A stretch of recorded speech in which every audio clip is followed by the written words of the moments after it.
Olá, turma da internet! Vocês estão bom, meus queridos? Então é o seguinte, estamos começando mais um programa Fui aqui no canal do YouTube da Multi TV Cidades. Eu já peço que você fique por aí, ative o sininho, marque você nas redes sociais, no comentário, publique a gente para que a gente bombe. Então fique aqui com a gente, eu tenho certeza que você vai gostar desse vídeo. Vamos falar de internet segura. Dia 6 agora é o Dia Mundial da Internet Segura. Fica aí, tem muita coisa para falar. Fica aí!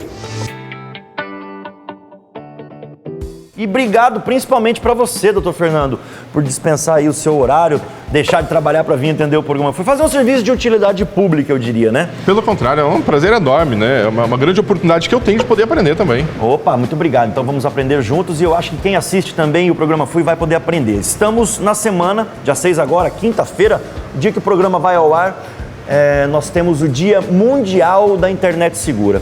Quando a gente fala internet segura, não é só, eu vou fazer uma compra na internet, eu tenho medo de colocar os meus dados. Quando a gente fala de internet segura, é um leque gigantesco de possíveis crimes, de possíveis invasões de privacidade. Eu queria que você abordasse um pouco para a gente entender o que é o crime cibernético, o que caracteriza um crime, até onde a gente pode ou não pode esperar esse crime acontecer.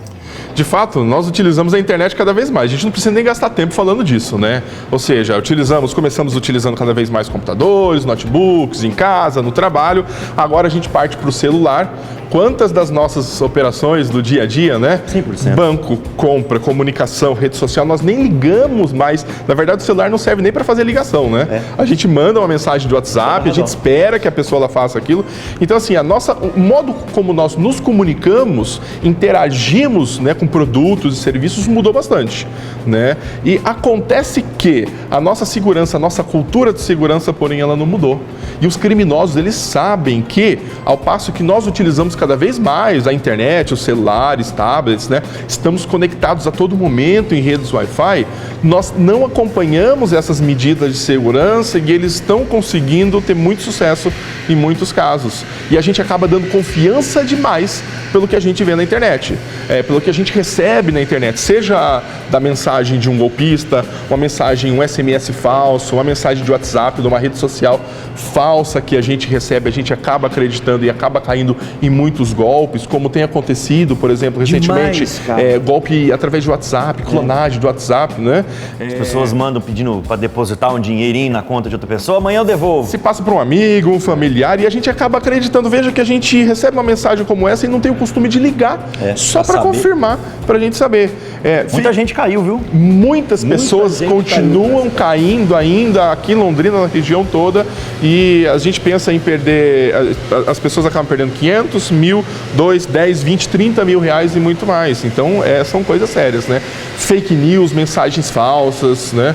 Logo, esse ano é ano de eleições, né? A gente vai ter uma enxurrada de mensagens falsas e se a gente não tomar esse cuidado, a gente acaba colaborando aí com uma desinformação e também com os criminosos. As pessoas tratam com displicência, mas está mudando isso, né? As pessoas estão enxergando e vendo que ninguém está anônimo. O criminoso, ele não está anônimo na rede, né, doutor? A polícia e a justiça conseguem encontrar. A polícia, a justiça, elas conseguem encontrar toda vez que nós acessamos uma rede social, na internet nós deixamos rastro, mas eu vou ter que discordar e falar que nós estamos melhorando muito ainda não. Nós temos uma capacitação muito grande, instrução, a gente está aqui falando sobre segurança na internet, só que a gente acha que não vai acontecer conosco. Veja que a gente vê, por exemplo, muitas pessoas fazem check-in da própria casa. Sabe quando a gente vai no cinema, a gente vai num evento e faz o check-in, né, dizendo, olha, estou em determinado lugar? E às vezes a gente faz da própria casa. Então, assim, qual que é a razão, por qual motivo eu quero que pessoas que eu não conheço saibam onde eu moro?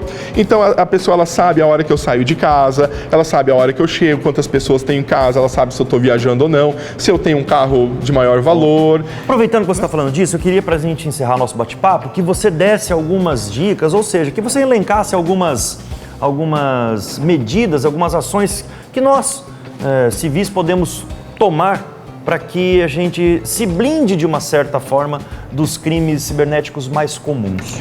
Perfeito. Na grande maioria dos casos envolvendo o nosso dia a dia, como por exemplo e-mails, redes sociais, aplicativos, nós deixamos de fazer uma configuração básica, né, nesses serviços, como por exemplo configurar uma dupla autenticação, uma segunda senha.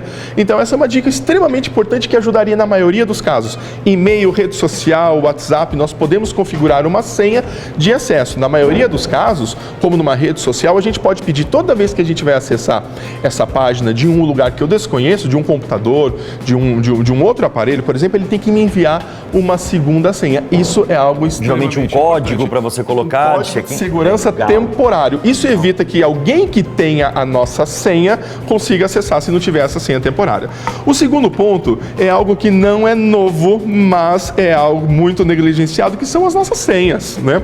Se a gente parar para perguntar assim, quantas senhas repetidas nós utilizamos em e-mails, redes sociais, bancos, né? Quantas vezes a gente utiliza 1, 2, 3, 4, 5, 6, que é a senha mais utilizada. Quer dizer o seguinte, então, se alguém por um acaso conseguiu uma senha nossa, será que vai conseguir todas as senhas? Então, ter uma senha para cada serviço. Uma dica para utilizar uma senha, em vez de utilizar aquelas datas que são muito fáceis de serem, informações, dados que são fáceis de serem identificados, eu posso utilizar uma frase, por exemplo, uma letra de uma música, um pedaço de uma música, que faça sentido para mim, mas não faça sentido para outra pessoa, que ela não vai conseguir adivinhar.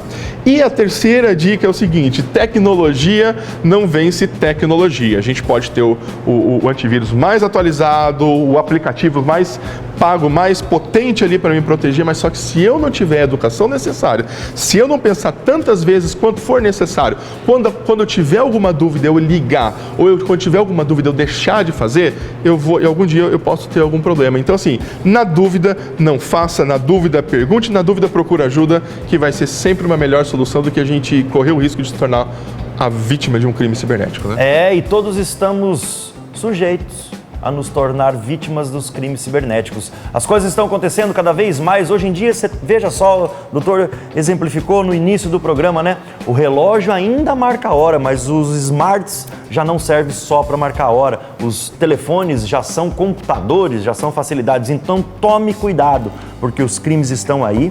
Aliás, eles já estão aí há muito tempo, eles estão sendo agora praticados também pelas redes. Então, cuidado!